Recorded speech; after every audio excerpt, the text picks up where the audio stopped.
আজকের পৃথিবীতে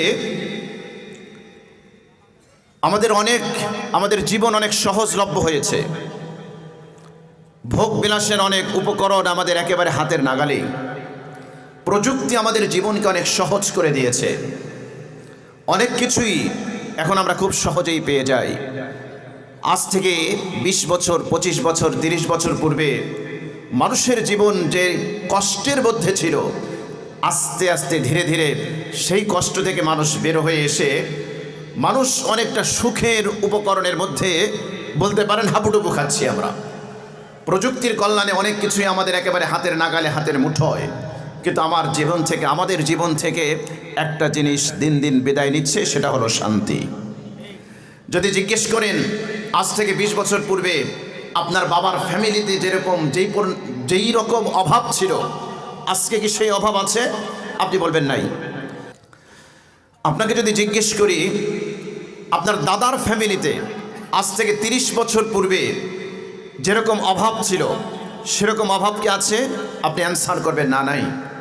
অভাব দূর হয়েছে, ভোগ বিলাসের অনেক উপকরণ এসেছে। কিন্তু আমার দাদা এবং দাদি, তাদের দাম্পত্য জীবন, তাদের পারিবারিক জীবন যেভাবে শান্তিময় ছিল, আজকে আমাদের ফ্যামিলিতে ওই রকম শান্তি আছে? বলেন আছে? নাই। তাহলে দিন দিন আমাদের জীবন থেকে শান্তির পায়রারা উড়ে যাচ্ছে, শান্তি বিদায় নিচ্ছে। আমাদের জীবনে শান্তি কিভাবে আসবে? কিভাবে আমাদের জীবনে শান্তি আসবে? যদি আমাকে প্রশ্ন করেন, আমাদের আলোচনা হবে দলিল এবং যুক্তি। যেহেতু আমার অডিয়েন্স আলহামদুলিল্লাহ শিক্ষিত, আমরা দুটো পয়েন্টে, দুটো ভিউতে আমরা আলোচনা করব। দলিলের আলোকে, যুক্তির আলোকে, লজিকের আলোকে। আমাদের জীবনে শান্তি কেন নাই? কেন আমাদের জীবনে শান্তি আসে না? আমরা প্রথমে একটু যুক্তিক আলোচনা করব, এরপরে কোরআন থেকে আমরা দলিল দেব, কোরআনের সাগরে আমরা অবগাহন করব ইনশাআল্লাহ। বলেন তো আমার হাতে এটা কি? সবাই বলেন। মোবাইল। এই মোবাইলের একজন প্রস্তুতকারক আছে না নাই? মোবাইলের একজন প্রস্তুতকারক আছে। এই মোবাইলের ভালো সার্ভিস পেতে হলে আমি আমার তরুণ যুবক ভাইদের দৃষ্টি আকর্ষণ করছি, যেহেতু আমাদের অডিয়েন্স আলহামদুলিল্লাহ অধিকাংশই যুবক। আমার হাতে একটা মোবাইল আছে, আপনারা সবাই একমত যে এই মোবাইলের একজন প্রস্তুতকারক আছে। মোবাইলের ভালো সার্ভিস যদি আপনি নিতে চান, তাহলে মোবাইল প্রস্তুতকারকের ফর্মুলা মানার দরকার আছে না নাই? সবাই বলতে হবে, দরকার আছে। মোবাইল প্রস্তুতকারকের একটা ফর্মুলা হচ্ছে, আপনি যদি এই মোবাইলের সেবা নিতে চান, সেবা পেতে চান, একটা সিম কার্ড ঢোকাতে হবে। ধরুন কোনো একজন গ্রাম্য ব্যক্তি অনেক টাকা পয়সার মালিক হয়েছে, 3 লক্ষ টাকা দিয়ে একটা আইফোন বা অন্য কোনো ব্র্যান্ডের ফোন কিনেছে। সে যদি ভিতরে সিম কার্ড না ঢোকায় কথা বলতে পারবে? কেন কথা বলতে পারবে না? মোবাইল প্রস্তুতকারকের ফর্মুলা সে ফলো করে নাই। ঠিক কিনা বলেন?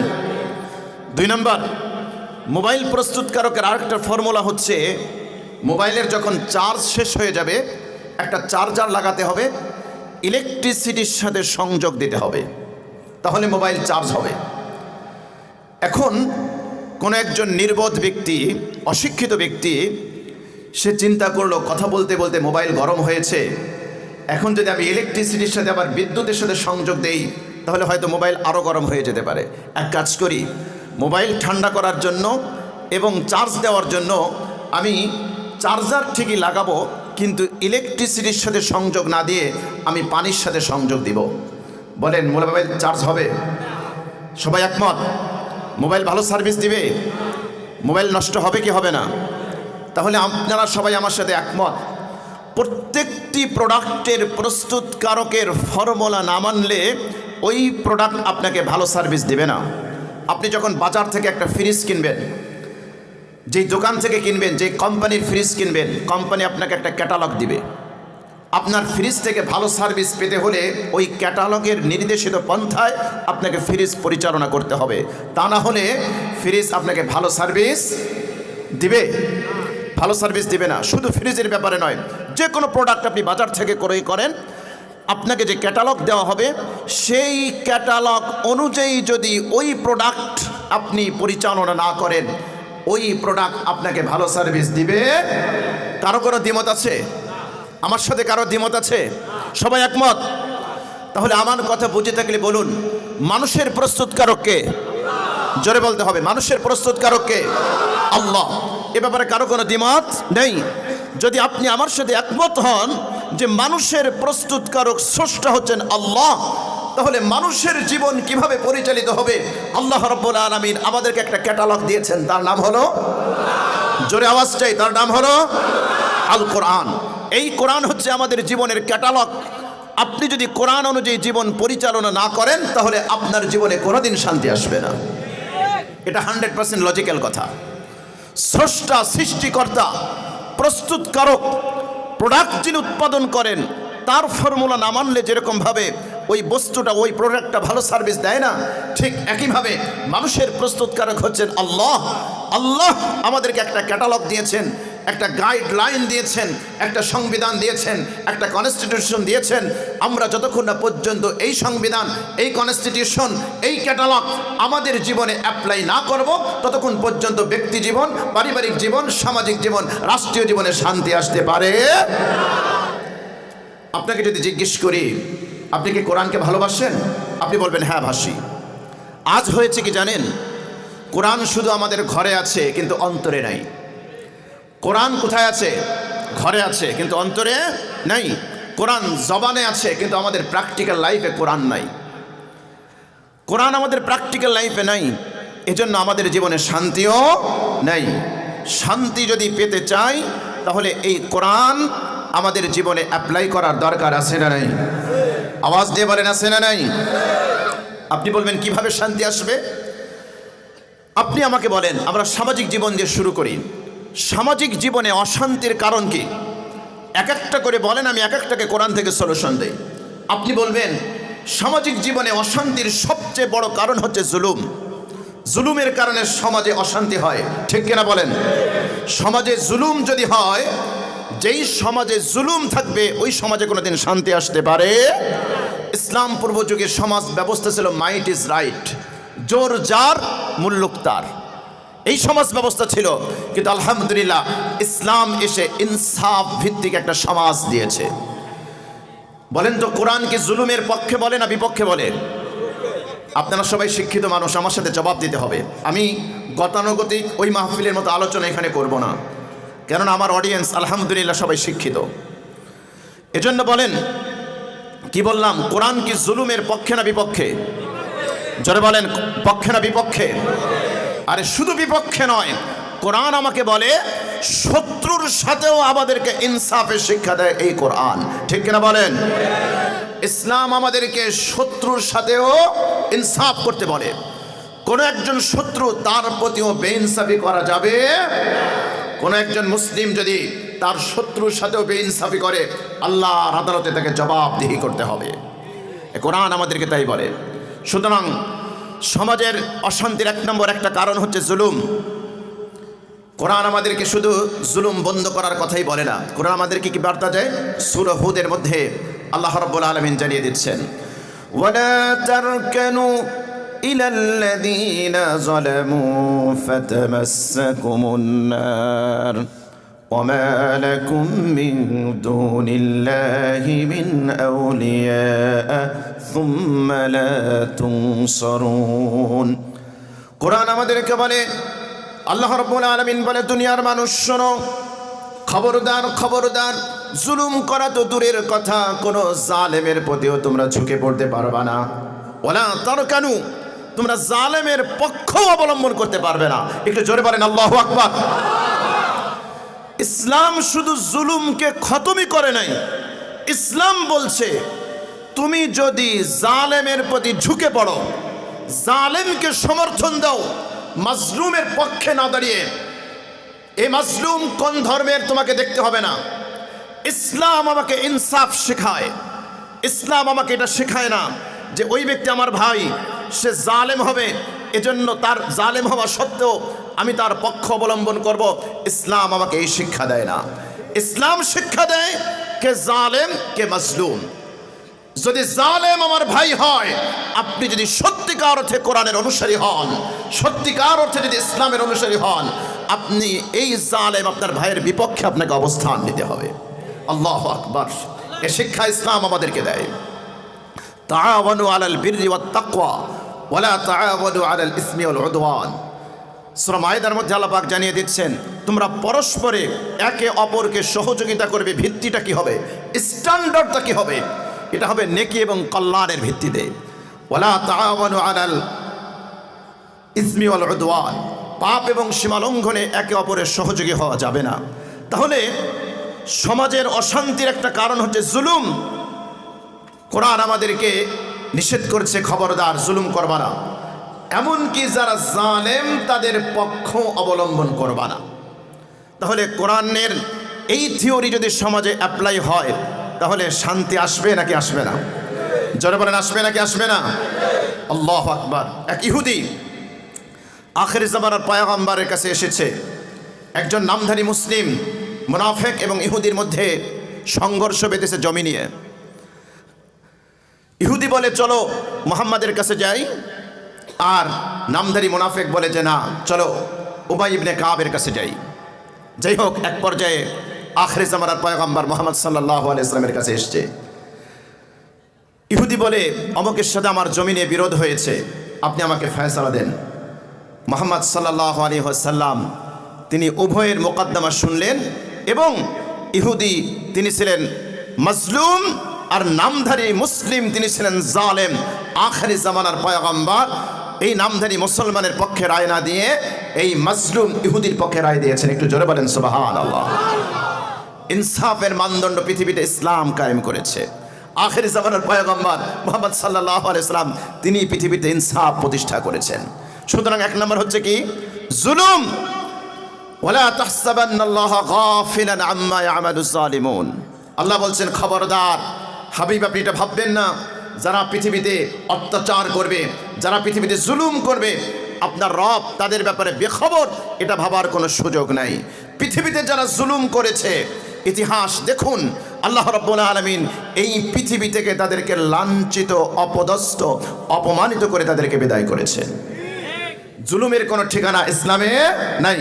এখন বলবেন যে অমুক মুসলিম তো জুলুম করে, অমুক মুসলমান তো জুলুম করে। এজন্য আল্লাহ রাসূল সাল্লাল্লাহু আলাইহি ওয়াসাল্লাম আমাদের জন্য দুটো জিনিস রেখে গিয়েছেন, কোনো ব্যক্তিকে দলিল হিসেবে রেখে যায় নাই।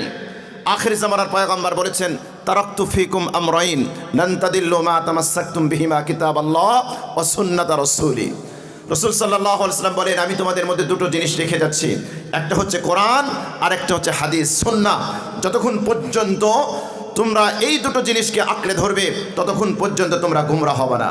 কাজেই আমাদের স্ট্যান্ডার্ড হচ্ছে কোরআন এবং সুন্নাহ, আমাদের মানদণ্ড হচ্ছে কোরআন এবং সুন্নাহ। কোনো ব্যক্তি যদি সে মুসলিম দাবি করে কিন্তু কোরআন সুন্নাহর খেলাফ আমল করে, ওইটাকে কখনো আমরা দলিল হিসেবে গ্রহণ করতে পারি, দলিল হিসেবে গ্রহণ করতে পারি না। তাহলে জুলুম এটা হলো সামাজিক অশান্তির কারণ। আরেকটা বলেন, সামাজিক অশান্তির কারণ কি? বলেন একটা একটা করে, আমরা কোরআন থেকে তার সলিউশন দেই। আপনি বলবেন সমাজের অশান্তির আরেকটা কারণ হচ্ছে খেয়ানত করা, বিশ্বাসঘাতকতা করা, ঝগড়া করা, ফাসাদ করা, দলে দলে বিভক্ত হয়ে যাওয়া, মারামারি করা, কাটাকাটি করা। এবার বলেন তো, আপনি ভাইয়ে ভাইয়ে ঝগড়া করবেন, বিবাদ করবেন, কোরআন কি আপনাকে ঝগড়া করতে বলে না ঝগড়া করতে নিষেধ বলে? জোরে বলেন, কোরআন কি ঝগড়া করতে বলে না ঝগড়া করতে নিষেধ করে? নিষেধ করে। কোরআন আমাদেরকে বলছে, ওয়ালা তানাযাউ, খবরদার খবরদার তোমরা একে অপরের সাথে ঝগড়া বিবাদ করো না। তাহলে আপনার সমাজের অশান্তির কারণ হচ্ছে ঝগড়া বিবাদ। কোরআন আপনাকে সলিউশন দিচ্ছে, ঝগড়া বিবাদ করা যাবে না। কোরআন যদি সামাজিকভাবে ইনস্টল করা যায় তাহলে সমাজের ঝগড়া বিবাদের দুয়ার রুদ্ধ হবে, সমাজের শান্তি ফিরে আসবে। জোরে বলেন ইনশাআল্লাহ, ইনশাআল্লাহ। আপনি এক একটা করে বলেন সামাজিক অশান্তির আরেকটা কারণ বলেন। বলবেন চুরি। ইসলাম চুরির পক্ষে না বিপক্ষে? জোরে বলতে হবে। কোরআন চুরির পক্ষে না বিপক্ষে? শুধু বিপক্ষে নয়, কোরআন এমন সলিউশন দিয়েছে, আপনি যদি কোনো সমাজে কোরআনের এই সলিউশন বাস্তবায়ন করেন, আমি দৃঢ়তার সাথে বলতে পারি, কনফিডেন্টলি বলতে পারি, ওই সমাজ থেকে চুরি বন্ধ হবেই হবে ইনশাআল্লাহ। আমি আপনাদেরকে জিজ্ঞেস করি, যারা সমাজের চুরি করে, চোর আবার দুই ধরনের আছে। এক ধরনের চোর হলো গ্রামের ঘরের শীত কেটে, মাটি কেটে চুরি করে, ধান চুরি করে, গম চুরি করে, পাট চুরি করে। আরেক প্রকার চোর আছে কলমের খোসায় চুরি করে। আমাদের দেশে আছে না নাই? জোরে বলেন আছে না নাই? কলমের খোঁচায় হাজার হাজার কোটি টাকা দেশের সম্পদ বিদেশে পাচার করে, আছে না নাই? আরে জোরে বলেন আছে না নাই? আছে। কোরআন কি সলিউশন দিচ্ছে? কোরআনের সলিউশন হলো একজন চোরকে ধরো। এই চোর যদি তার পেটের জন্য, ক্ষুধার জন্য চুরি না করে, এমন না হয় যে এখন যদি চুরি করে খাবার না খায় আমার জীবন বাঁচবে না, এরকম যদি না হয়, সে লোভে পড়ে বিলাসিতার জন্য মানুষের সম্পদ চুরি করে।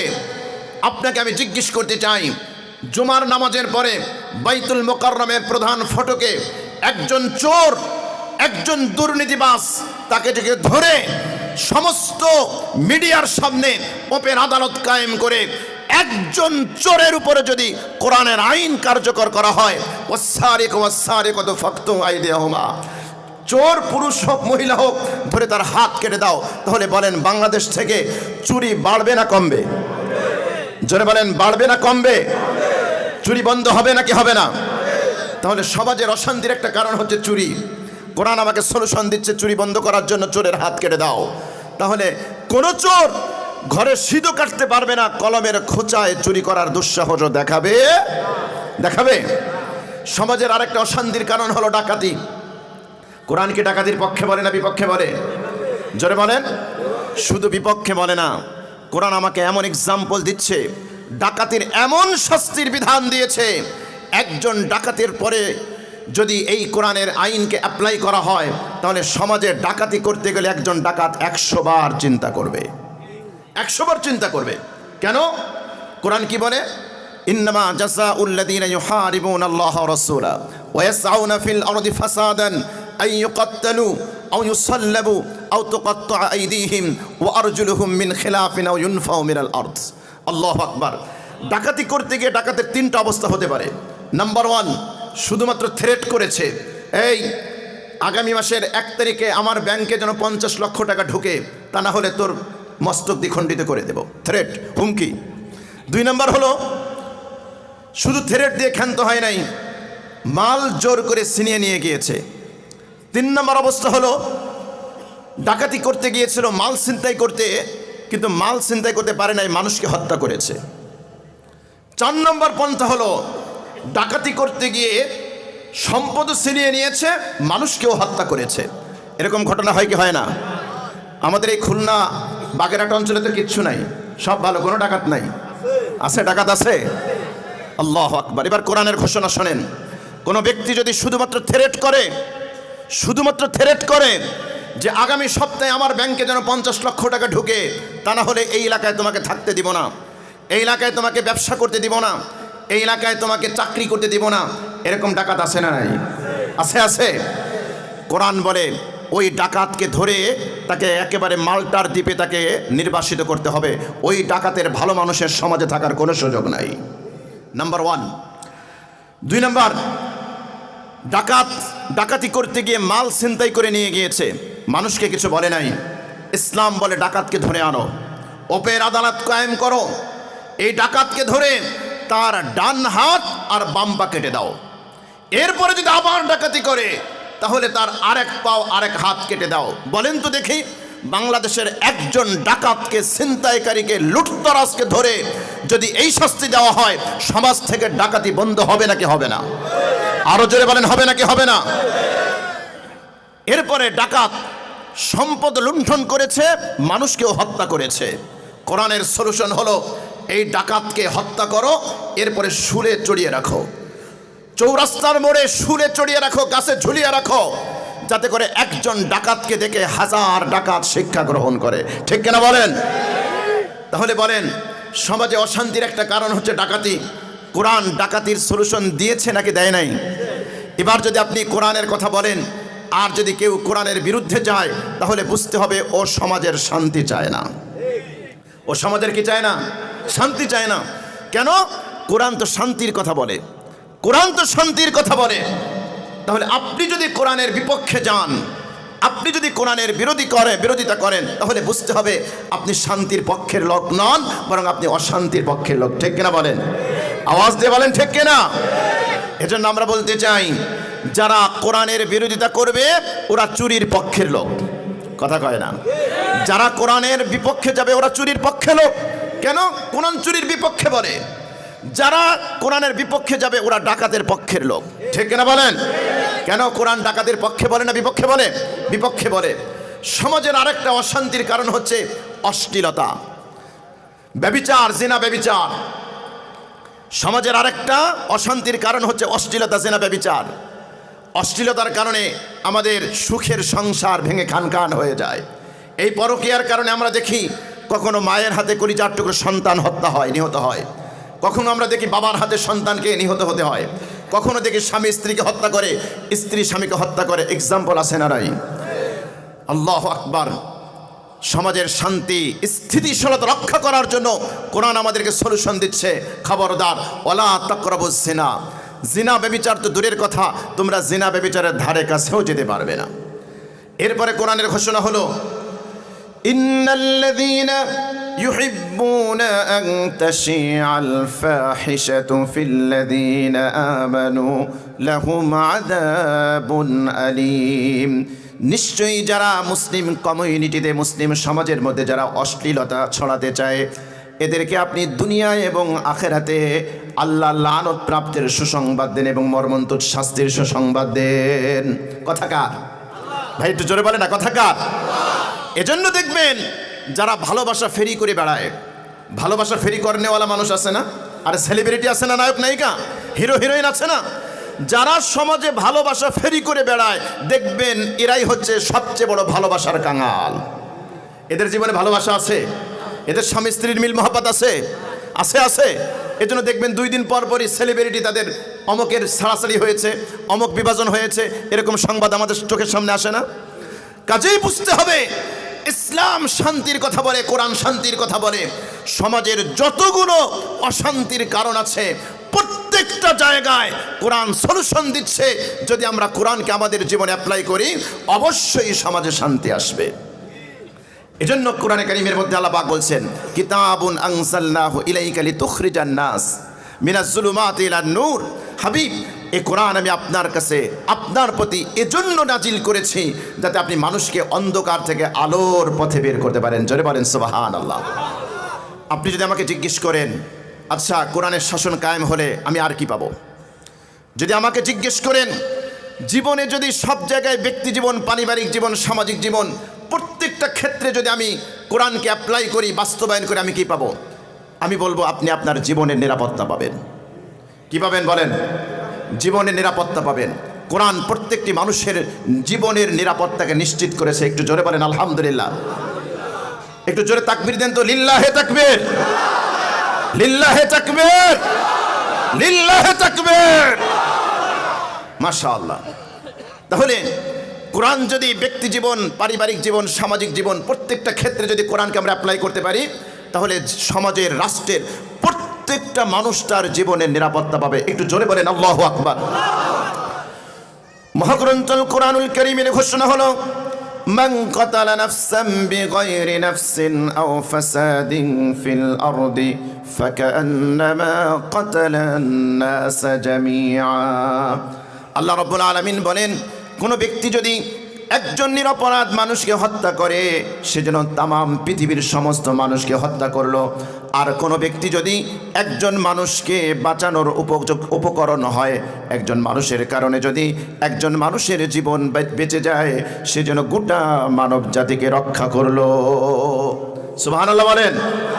ইসলাম, আল্লাহু আকবার, মানুষের জীবনের কত মূল্য দিয়েছে, কত মূল্য দিয়েছে ইসলাম। যে আপনি নিরপরাধ একজন মানুষকে হত্যা করবেন, তার মানে হলো গোটা মানব জাতিকে আপনি হত্যা করে দিয়েছেন। একটা ব্যাখ্যা তো এই, সমস্ত মানুষকে হত্যা করলে যেই পরিমাণ অপরাধ হবে, একজন নিরপরাধ মানুষকে হত্যা করলেও ওই পরিমাণ অপরাধ আপনার উপরে চাপিয়ে দেওয়া হবে। আর একজন মানুষকে রক্ষা করলে, যদি আপনি দেখলেন একজন মানুষ পানিতে পড়ে গিয়েছে, আপনার একটু হেল্প, আপনার একটু সহযোগিতার কারণে ওই মানুষটাকে আপনি বাঁচাতে পেরেছেন, তামাম পৃথিবীর সমস্ত মানুষকে বাঁচালে যেই পরিমাণ সওয়াব হবে, ওই পরিমাণ সওয়াব আল্লাহ পাক আপনার আমলনামায় দিয়ে দেবেন। সুবহানাল্লাহ, সুবহানাল্লাহ, সুবহানাল্লাহ। আপনি প্রশ্ন করতে পারেন, হুজুর কোরআন কি শুধুমাত্র মুসলমানের জীবনে নিরাপত্তার কথা বলে? কোরআন কি শুধুমাত্র বড়দের জীবনে নিরাপত্তার কথা বলে, নাকি সব মানুষের জীবনে নিরাপত্তার কথা বলে? আমি যদি একটা একটা করে বলি, কোরআন বড়দের নিরাপত্তার কথা বলে, ছোটদের নিরাপত্তার কথা বলে, মুসলমানদের নিরাপত্তার কথা বলে, অমুসলিমদের জীবনেরও নিরাপত্তার কথা বলে। সুবহানাল্লাহ বলবেন না? আল্লাহু আকবার। আপনারা জানেন ইতিহাস, জাহেলি যুগে কন্যা সন্তানদেরকে জীবন্ত প্রথিত করা হতো। জানেন এটা? জানেন? আমি ওই টপিকে যাচ্ছি না। যদি আমিও দুই একটা ঘটনা শোনাই, আপনি এখানে কান্না করে দিবেন। কোরআন আমাদেরকে একটা সচিত্র প্রতিবেদন শোনায়। ওয়াইদা বুশরা আহাদুহুম বিল উনসা যাল্লা ওয়াজহুহু মুসওয়াদ্দান ওয়া হুয়া কাযীম। জাহিলি যুগে যদি কোনো ব্যক্তিকে কন্যা সন্তানের সুসংবাদ দেওয়া হতো, ওই ব্যক্তির চেহারাটা এমন হতো, চেহারাটা কালো হয়ে যেত। চেহারার দিকে তাকালে মনে হতো যেন মনস্তাপে ক্লিষ্ট, একেবারে বহু কষ্ট বুকে চাপিয়ে রেখেছে। কোরআন আমাদেরকে বলে, ইয়াতাওয়ারা মিনাল কওমি মিন সুই মা বুশিরা বি আয়ুমসিকুহু আলা হুন আম ইয়াদুসসুহু ফিত তুরাব আলা সাআ মা ইয়াহকুমুন। ওই ব্যক্তিকে যখন কন্যা সন্তানের সুসংবাদ দেওয়া হতো, ওই ব্যক্তি তার কওম থেকে, তার জাতি থেকে পালিয়ে চলে যেত। ইয়াতাওয়ারা মিনাল কওম থেকে লুকাতো, দূরে চলে যেত। কি লজ্জা, কন্যা সন্তান জন্ম নিয়েছে, এই লজ্জা আমি কোথায় রাখি? সে চিন্তা করত এই লজ্জাকে উপেক্ষা করে আয়ুমসিকুহু, তাকে কি বাঁচিয়ে রাখবে? আম ইয়াদুসসুহু ফিত তুরাব, নাকি তাকে জীবন্ত প্রথিত করবে? কি নিষ্ঠুরতা! আল্লাহ বলছেন আলা সাআ মা ইয়াহকুমুন। কি নিকৃষ্ট সিদ্ধান্ত! চাঁদের মতো ফুটফুটে কন্যা সন্তানদেরকে জীবন্ত প্রথিত করত। আহা, কি হৃদয় বিদারক ঘটনা! আপনি জাহেলি যুগের এই ঘটনা শুনে আপনি কান্না করেন। আপনি জানেন আজকের সভ্যতায়, আজকের পৃথিবীতে এমনও দেশ আছে যেই দেশে কন্যা সন্তানদের ভ্রূণকে হত্যা করা হয়। আছে না নাই? 2020 সালের দৈনিক কালের কণ্ঠের এক রিপোর্ট শোনাই। 2020 সালের কালের কণ্ঠের এক রিপোর্ট, গুগলে সার্চ করলে এখনো পাবেন। ভারতে গত 50 বছরে 4.5 কোটি কন্যা সন্তানের ভ্রূণকে হত্যা করা হয়েছে।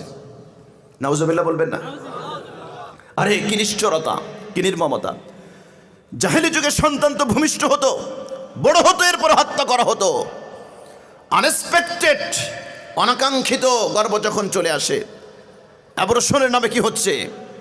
একটা সন্তানকে মায়ের জঠরে কেটে টুকরো টুকরো করে ওখান থেকে বের করা হচ্ছে। জাহেলি যুগে সন্তান কান্না করার সুযোগ পেত, মা বাবা বলে চিৎকার করার সুযোগ পেত। আজকের আধুনিক সভ্যতার যুগে কি হচ্ছে? এটা বলেন আমাকে। এই সন্তান কান্না করারও সুযোগ পায় না। কন্যা সন্তান গর্ভে এসেছে, এজন্য অপারেশন করে ফেলা হবে। 5 মাস 6 মাস হয়েছে, অঙ্গ প্রত্যঙ্গ হয়েছে, আর অপারেশনের নামে এই সন্তানগুলোর অঙ্গগুলো কেটে টুকরো টুকরো করে ওখান থেকে বের করা হচ্ছে। অথচ এর বিরুদ্ধে না কোনো মানবতাবাদী কথা বলে, না কোনো নারীবাদী কথা বলে, না কোনো নারী মুক্তির আন্দোলনরত ব্যক্তি কথা বলে। আরে জাহেলি যুগের কথা শুনে যদি আপনি কান্না করতে পারেন, আজকের আধুনিক সভ্যতায় শুধুমাত্র মেয়ে সন্তান না, বিয়ে হয়েছে, স্বামী স্ত্রী প্ল্যান করেছে 5 বছর পরে সন্তান নেবে, অনাকাঙ্ক্ষিতভাবে সন্তান গর্ভে চলে এসেছে, ডাক্তারের কাছে গিয়ে এই সন্তান অপারেশন করা হয়, তার মানে মায়ের গর্ভে সন্তানকে হত্যা করা হয়। হয় কি হয় না? কথা বলেন, হয় কি হয় না? আজকের পৃথিবীতে কোথায় এই সন্তানের নিরাপত্তা? আমাকে বলেন, এই সন্তানের নিরাপত্তা কে দিয়েছে? পৃথিবীর কেউ দেয় নাই, একমাত্র কোরআন এই সন্তানের জীবনের নিরাপত্তা দিয়েছে। আল্লাহু আকবার বলেন, আল্লাহু আকবার। যদি জাহেলি যুগের সেই কথা চিন্তা করেন, মানুষ হত্যা করত, কন্যা সন্তান হত্যা করত। কোরআন স্পষ্ট ভাষায় জানিয়ে দিচ্ছে, খবরদার, ওয়ালা তাকতুলু আওলাদাকুম খাশিয়াতা ইমলাক। খবরদার, দারিদ্রতার ভয়ে কন্যা সন্তানকে হত্যা করা যাবে না। বড় মানুষকে হত্যা করা যেরকম হারাম, যেরকম গুনাহ, ওই ছোট বাচ্চাকেও ইসলাম হত্যা করাকে হারাম করেছে। তাহলে ছোট বাচ্চার জীবনের নিরাপত্তা কে দিয়েছে? কোরআন দিয়েছে। জোরে বলেন, কে দিয়েছে? আরো জোরে বলেন, কে দিয়েছে? কোরআন দিয়েছে। শুধু কন্যা সন্তান নয়, পুত্র সন্তান। বাংলাদেশের রিপোর্টটা একটু পড়বেন। পরিসংখ্যানটা একটু পড়বেন। প্রত্যেক বছর কত সন্তানকে হত্যা করা হয়, গুগলে সার্চ দিলে এখনই পাবেন। অনাকাঙ্ক্ষিত গর্ভপাত। আজকে যারা মানবতাবাদী তাদেরকে যখন প্রশ্ন করা হয় আপনি কি গর্ভপাতের পক্ষে না বিপক্ষে, সে বলে আমি পক্ষে। আমরা যখন প্রশ্ন করি ওই নিষ্পাপ মাসুম বাচ্চাটা কি অপরাধ করেছে, কেন আপনি তার হত্যার পক্ষে কথা বলেন? যারা নিষ্পাপ মাসুম বাচ্চা হত্যার পক্ষে কথা বলে ওরা আর যাই হোক কোনোদিন মানবতাবাদী হতে পারে না। জোরে বলেন ঠিক কিনা? এই সন্তানের জীবনে নিরাপত্তা ইসলাম দিয়েছে, কোরআন দিয়েছে। আজকের পৃথিবীতে, আজকের এই প্রযুক্তির এই উন্নতির এই পৃথিবীতে সবচেয়ে বড় অসহায়, সবচেয়ে বড় নিঃস্ব জীবন যাপন করে আমাদের সন্তানেরা। প্রযুক্তি এবং বস্তুবাদী এই পৃথিবী আমাদেরকে এত ব্যস্ত করে দিয়েছে, মাও ব্যস্ত, বাবাও ব্যস্ত। সন্তান হতাশায় ভুগে। অনেক পরিবার আছে এমন, সারাদিন সন্তান কাজের লোকের কাছে থাকে, মায়ের আদর থেকে বঞ্চিত। আছে না নাই? জোরে বলেন আছে না নাই? আছে, আছে। আর ইউরোপ আমেরিকার কথা তো বাদই দিলাম, তারা কি করে? সন্তানকে ট্রলিতে করে ঠেলে আর কুকুরের বাচ্চাকে কোলে নিয়ে ঘোরে। এজন্য সন্তানের সাথে মায়ের নারীর সম্পর্ক তৈরি হয় না। এই সন্তান যখন বড় হয় তখন এই মাতা পিতার দায়িত্ব গ্রহণ করে না, বৃদ্ধাশ্রমে পিতামাতাকে পাঠায়। ঠিক কিনা বলেন? এজন্য আমার প্রিয় ভাইয়েরা, এই সন্তানের জীবনে নিরাপত্তা ইসলাম দিয়েছে। চিন্তা করেন, যেই সমাজে কন্যা সন্তানকে জীবন্ত প্রথিত করা হতো, ওই সমাজে বুক চিতিয়ে একজন ব্যক্তি আমার মায়ের জাতির পক্ষে কথা বলেছে, আমার বোনের জাতির পক্ষে কথা বলেছেন। তিনি আর কেউ নন, তিনি হলেন আখিরি জামানার পয়গম্বর মুহাম্মদুর রাসূলুল্লাহ সাল্লাল্লাহু আলাইহি ওয়াসাল্লাম। সুবহানাল্লাহ, সুবহানাল্লাহ। যেই সমাজে কন্যা সন্তান জন্মগ্রহণ করাকে অপমান করে মনে হতো, তিরমিজির হাদিস শোনাই, সেই সমাজে দাঁড়িয়ে আখিরি জামানার পয়গম্বরের ঘোষণা হলো, মান আলা জারিয়াতাইন, যেই ব্যক্তি দুইটা কন্যা সন্তানকে লালন পালন করবে, পুত্র সন্তানকে কন্যা সন্তানের উপর প্রায়োরিটি দিবে না, আখিরি জামানার পয়গম্বর বলেন, দাখলতু আনা ওয়া হুয়া আল জান্নাতা কাহাতাইন, ওই দুই কন্যা সন্তানের বাবা আর আমি রাসূল জান্নাতে পাশাপাশি অবস্থান করব। সুবহানাল্লাহ। 10টা পুত্র সন্তান লালন পালন করলেও এই সুসংবাদ নাই। আছে? কোরআন এবং সুন্নাহ খুঁজে দেখুন, কোথাও নাই। তাহলে নারীর জাতি, মায়ের জাতিকে মর্যাদা কে দিয়েছে? ইসলাম দিয়েছে। কে দিয়েছে? জোরে বলেন, কে দিয়েছে? ইসলাম দিয়েছে। আমার মায়ের জাতির ওরা চায় সম অধিকার, ইসলাম নারীকে দিয়েছে 3 গুণ অধিকার। কয় গুণ অধিকার? জোরে বলেন না, কয় গুণ অধিকার? 3 গুণ অধিকার দিয়েছে। বুখারী শরীফের হাদিস, এক সাহাবী এসে আখির জামানার পয়গম্বরকে জিজ্ঞেস করে, ইয়া রাসূলুল্লাহ, মান আহাক্কু বিহুসনি সাহাবাতি, আমার সবচেয়ে বেশি ভালো আচরণ পাওয়ার উপযুক্ত কে? আখির জামানার পয়গম্বর বললেন, উম্মুকা, তোমার মা। সাহাবী আবার জিজ্ঞেস করেন, সুম্মা মান, অতঃপর কে? আখির জামানার পয়গম্বর বলেন, উম্মুকা, তোমার মা। সাহাবী আবার জিজ্ঞেস করেন, সুম্মা মান, অতঃপর কে? আখির জামানার পয়গম্বর বলেন, উম্মুকা, তোমার মা। সাহাবী আবার জিজ্ঞেস করেন, সুম্মা মান, অতঃপর কে? আল্লাহর নবী বলেন, আবুকা, তোমার বাবা। সুবহানাল্লাহ বলবেন না? কয় হুজুর সুবহানাল্লাহ কেমনে কইতাম? হাদিস তো মায়ের পক্ষে গেছে, আমাদের পক্ষে তো আসে নাই। তার মানে কি?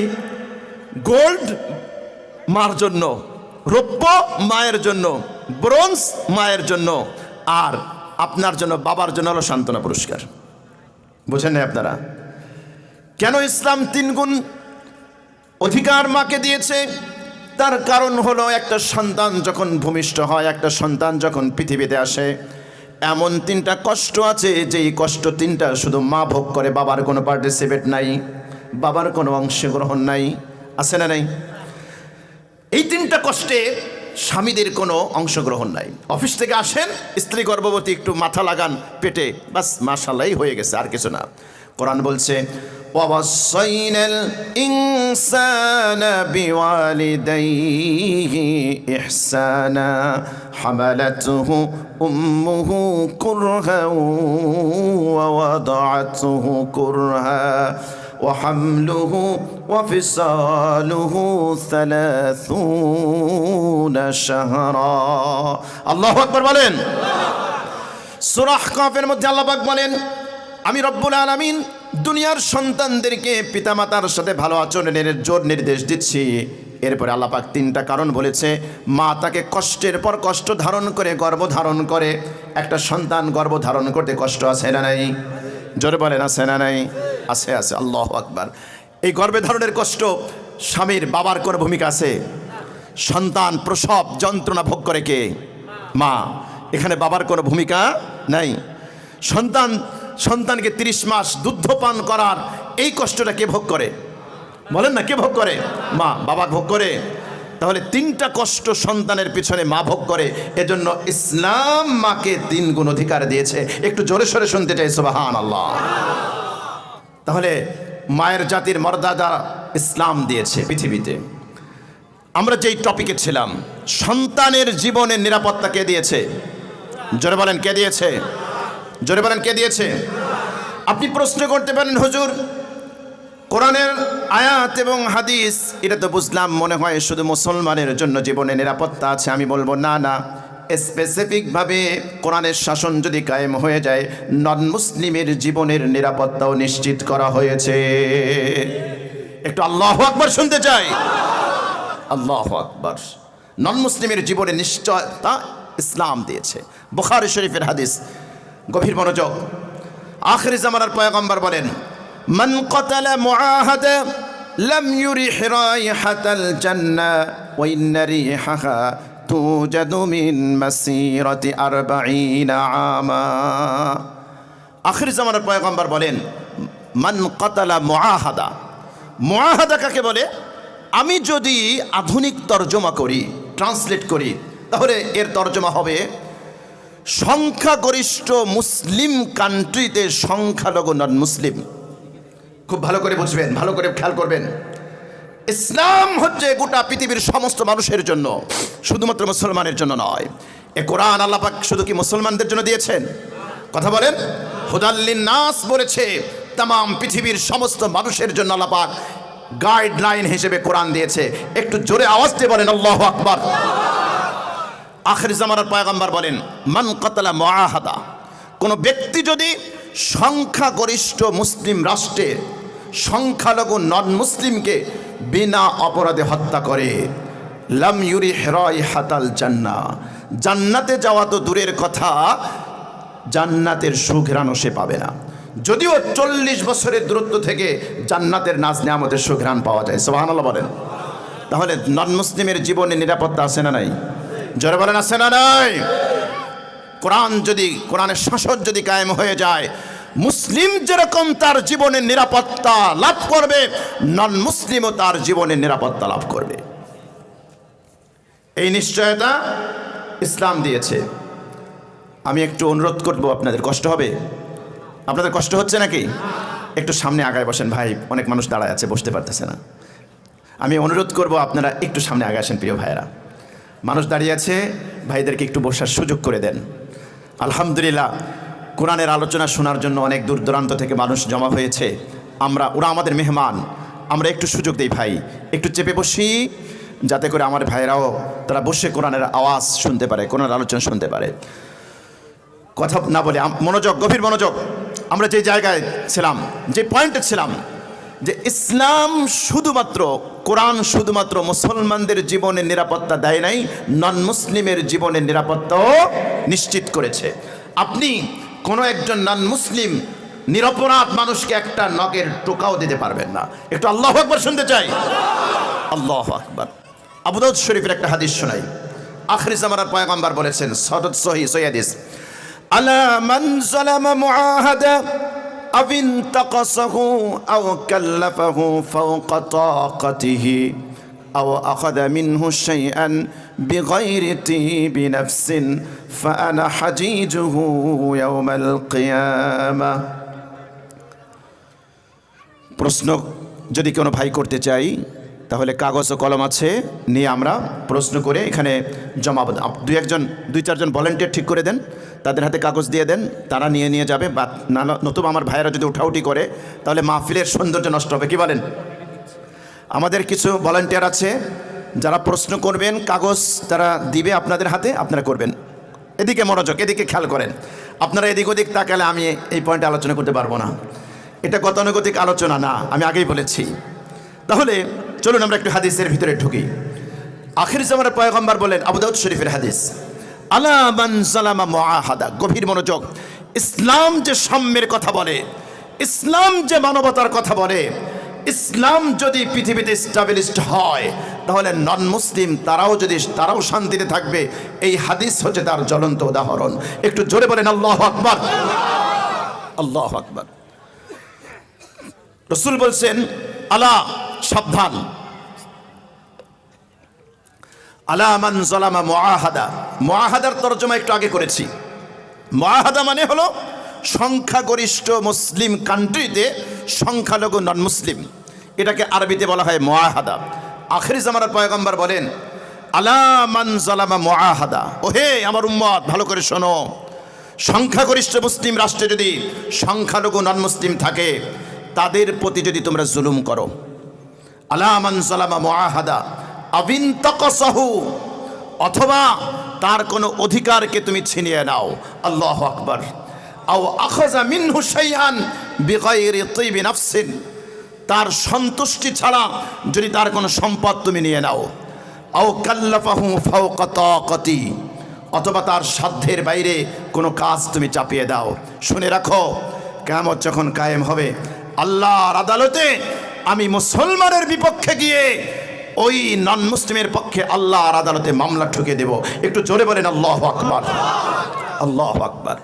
ইসলাম ছাড়া এমন আদর্শ কই পাবেন ভাই? কোথায় পাবেন? আমাকে দেখান তো ভাইয়া। ইসলাম ছাড়া আপনি এই আদর্শ কোথায় পাবেন? আমাকে দেখান। আজকের পৃথিবীতে যেই জায়গায় মুসলমানরা সংখ্যালঘু চিত্র দেখেন, আর যেই জায়গায় নন মুসলিম তারা সংখ্যালঘু চিত্র দেখেন। আল্লাহু আকবার। এক ডিবেটে আমাকে এক ভাই প্রশ্ন করেছিলেন, আমি নামটা বলতে চাচ্ছি না, তিনি এখন জেলে আছেন। তিনি আমাকে প্রশ্ন করলেন, আপনি বাংলাদেশের নাগরিক, আমিও বাংলাদেশের নাগরিক, আপনি ট্যাক্স দেন, আমিও ট্যাক্স দেই, আপনার এনআইডি আছে, আমারও এনআইডি আছে, আমার ওই ভাইটি হলো হিন্দু নন মুসলিম। ফেস দ্য পিপলে আমার সাথে ডিবেট হচ্ছিল। উনি আমাকে প্রশ্ন করলেন, আপনিও দেশের নাগরিক, আমিও নাগরিক, আপনারও এনআইডি আছে, আমারও এনআইডি আছে, আপনিও ট্যাক্স দেন, আমিও ট্যাক্স দেই, তো আপনার মসজিদ পাহারা দেওয়ার লাগে না, আমার মন্দির কেন পাহারা দেওয়া লাগে? আমি বললাম, জবাব দিলে কি সহ্য করতে পারবেন? কয় পারবো।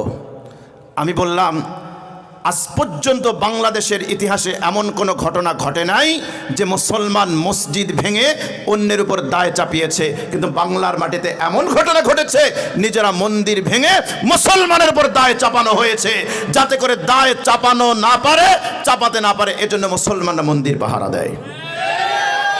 কেন? আমার ধর্ম আমাকে সম্প্রীতি শেখায়। দেখুন এই হাদিস, দেখুন এই বার্তা। আখির জামানার পয়গাম শোনেন। ও আমার উম্মত, শুনে রাখো, কোনো নন মুসলিমের প্রতি যদি তুমি জুলুম করো, তার সম্পদ ছিনিয়ে নাও, তার অধিকার তুমি ছিনিয়ে নাও, তাকে জোর করে কোনো কাজ চাপিয়ে দাও, কিয়ামতের দিবসে আল্লাহর রসুল আপনার আমার বিপক্ষে গিয়ে নন মুসলিমের পক্ষে আল্লাহর আদালতে মামলা ঠকে দেবে। আল্লাহু আকবার। এরকম মানবতার ধর্ম ইসলাম ছাড়া আপনি কোথায় পাবেন? কোথায় পাবেন বলেন? আল্লাহু আকবার। নাসাই শরীফের হাদিস, আখির জামানার পয়গম্বর বলেন, মান কাতালা মুআহাদান ফি গায়রি কুনহিহি হারামাল্লাহু আলাইহিল জান্নাহ। আল্লাহ রাসূল বলেন, যে ব্যক্তি কোনো সংখ্যাগরিষ্ঠ মুসলিম কান্ট্রিতে সংখ্যালঘু নন মুসলিমকে অন্যায়ভাবে হত্যা করবে, আল্লাহ রাব্বুল আলামিন তার উপরে জান্নাতকে হারাম করে দেবেন। একটু জোরে সোরে কি বলবেন আল্লাহু আকবার? তাহলে কোরআনের শাসন কায়েম হলে নন মুসলিমের জীবনে নিরাপত্তা আছে না নাই? জোরে বলেন, আছে না নাই? আরে স্বাভাবিক মুসলমান তো পরের কথা। সহিহ মুসলিমের হাদিস শোনাই। আখির জামানার পয়গম্বর যখন সাহাবায়ে কেরামকে জিহাদের ময়দানে পাঠাতেন, তিনি ভাষণ দিতেন, তিনি বলতেন, আমার সাহাবীরা শোনো, ওয়ালা তাকতুলু ইমরাতান, খবরদার খবরদার, কোনো মহিলাকে হত্যা করবা না। আল্লাহু আকবার। ওয়ালা সগীরান দরা, ছোট বাচ্চাকে হত্যা করবে না। ওয়ালা কাবীরান ফানিয়া, কোনো বয়োবৃদ্ধকে হত্যা করবে না। ওয়ালা তাকতাউন্না শাজারা, কোনো বৃক্ষ কর্তন করবে না। ওয়ালা তাকিরুন্না নাখলা, কোনো খেজুর গাছ জ্বালিয়ে দেবা না। ওয়ালা তাহদিমু বাইতা, কোনো ঘর দুয়ারও জ্বালিয়ে দেবা না। দ্যাট ইজ ইসলাম। ইসলাম যদি জিহাদও করে, ওই জিহাদেরও সৌন্দর্য আছে। চিল্লায় বলেন ঠিক কিনা? ইসলামের সৌন্দর্য দেখেছেন?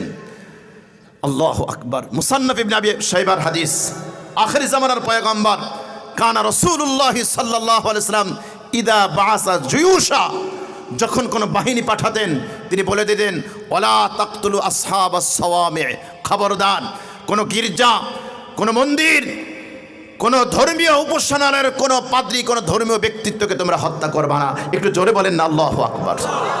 হে আমার কলিজার টুকরো ভাই, এত সুন্দর আদর্শ কোরআন ছাড়া, ইসলাম ছাড়া আপনি কোথায় পাবেন? কোন জায়গায় পাবেন আমাকে দেখান তো।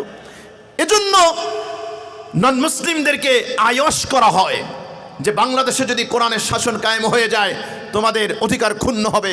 আমরা চ্যালেঞ্জ করলাম, মিডিয়ায় যাবে, আপনাদেরকে সাক্ষী রেখে বললাম যদি কোরআনের শাসন কায়েম হয় তাহলে 100% প্রত্যেকটা নাগরিক তাদের জীবনের নিরাপত্তা পাবে ইনশাআল্লাহ। যারা বলেন ঠিক কিনা? ইসলাম মানুষের জীবনের মূল্যায়ন করেছে। আল্লাহু আকবার। কিছুদিন পূর্বে আপনারা শুনেছেন ঢাকার মেট্রো রেল, এই রেলের একটা বেয়ারিং পড়ে গিয়ে একজন মানুষ মারা গিয়েছে। জানেন নাকি আপনারা? পত্র পত্রিকায় দেখেছেন। এই যে মানুষটা নিহত হলো, এই মানুষ যে নিহত হলো, মারা গেল, এই মানুষকে কত টাকা দেওয়া হয়েছে? কথা বলেন, কত টাকা দেওয়া হয়েছে জানেন আপনারা? 5 লক্ষ টাকা দেওয়া হয়েছে। কয় লক্ষ টাকা? কয় লক্ষ? 5 লক্ষ।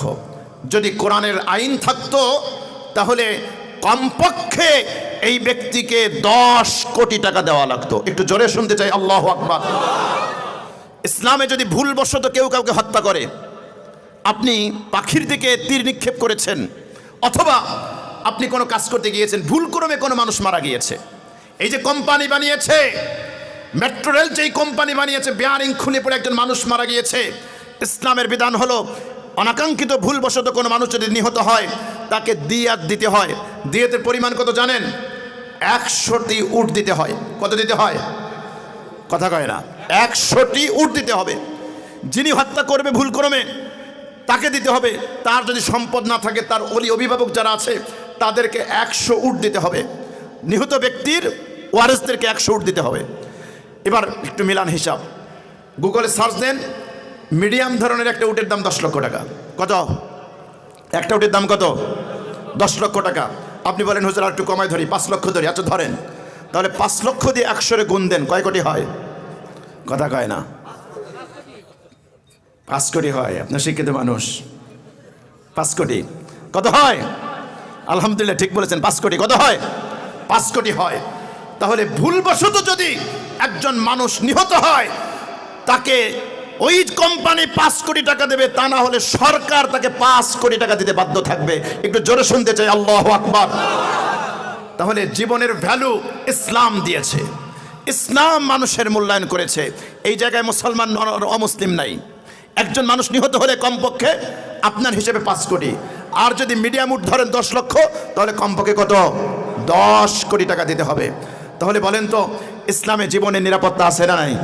জোরে বলেন আছে না নাই? কোরআন মানুষের জীবনের নিরাপত্তা নিশ্চিত করেছে নাকি করে নাই? আপনি বলবেন হুজুর এগুলো সব থিওরিক্যাল, প্র্যাকটিক্যাল কি আছে?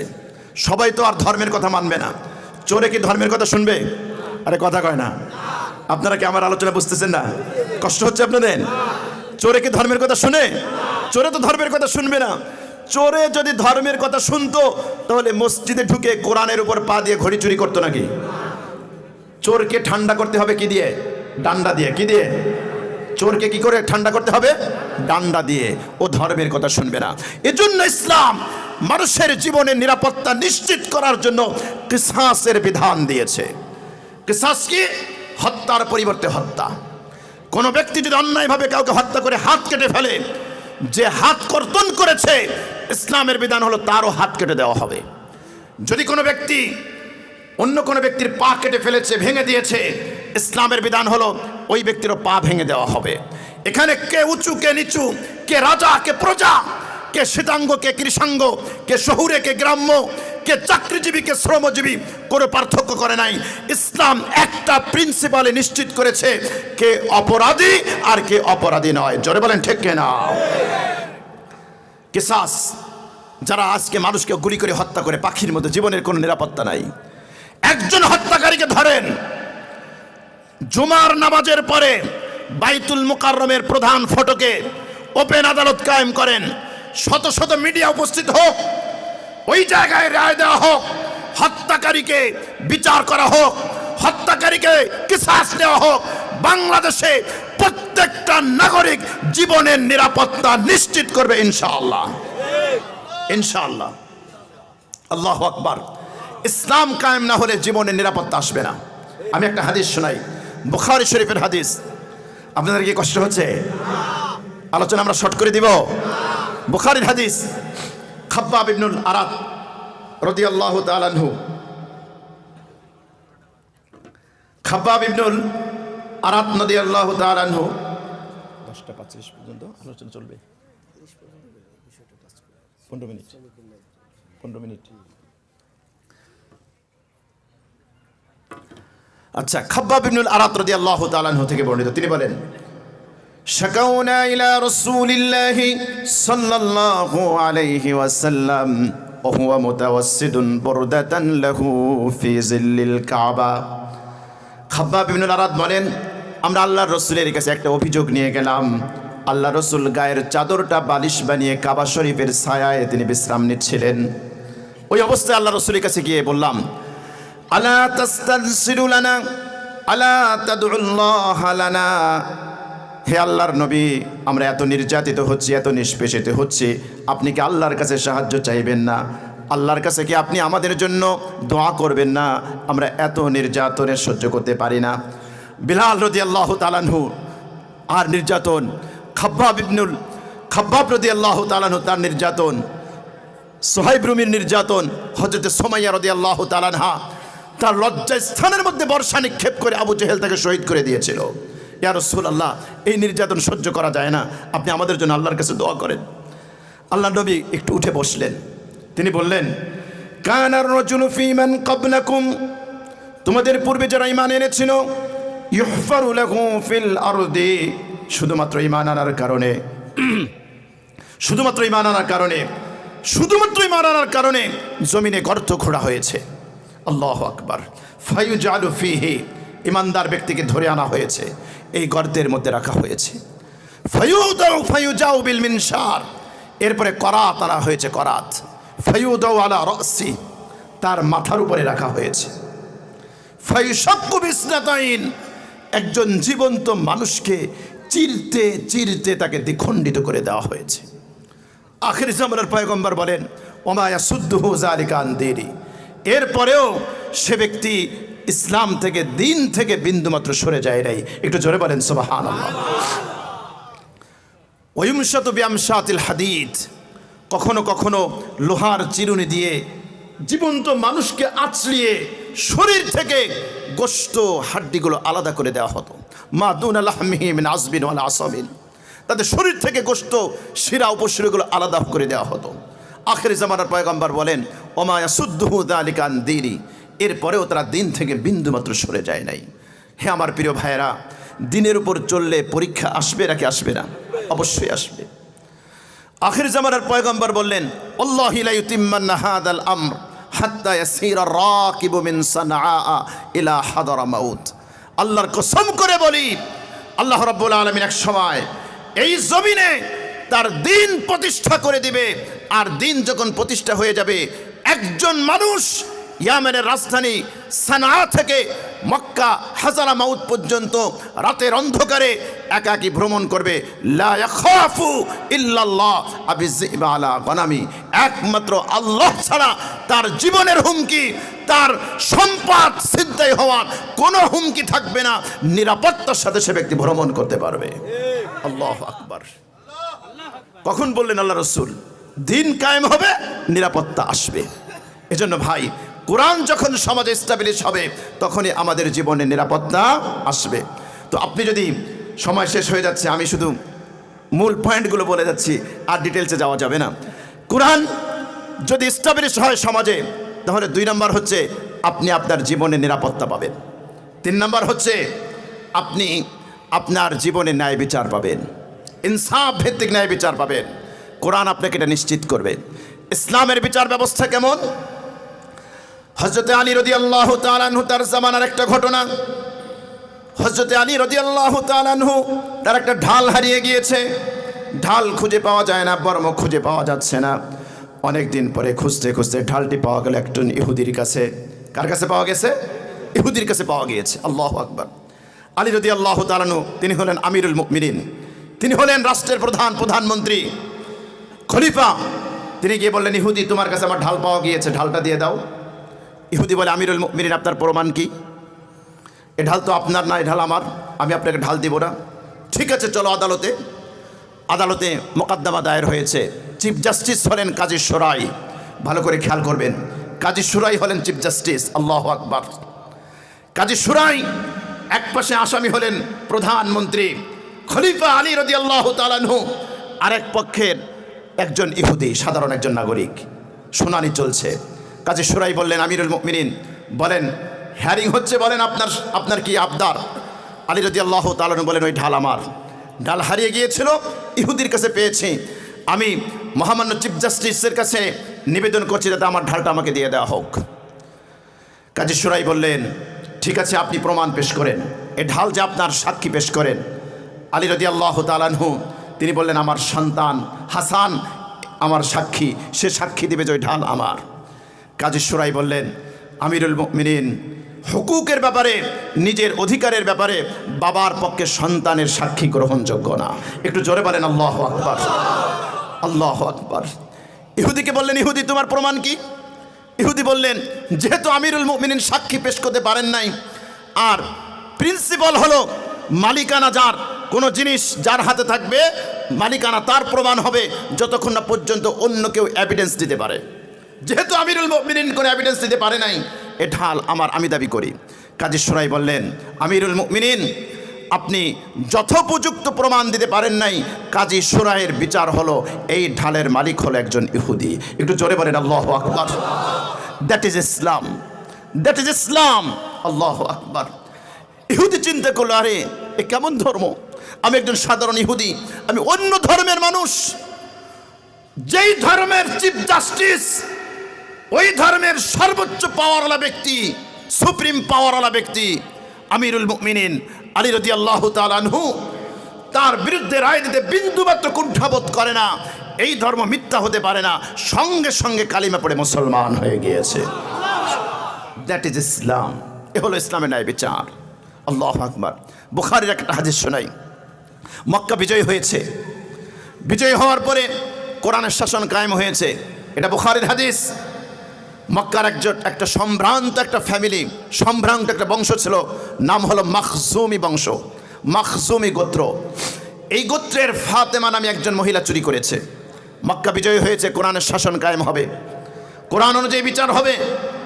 চুরি প্রমাণিত হলে কোরআনের শাসন হলো, কোরআনের বিধান হলো চোরের হাত কেটে দেওয়া হবে, সে যেই হোক না কেন।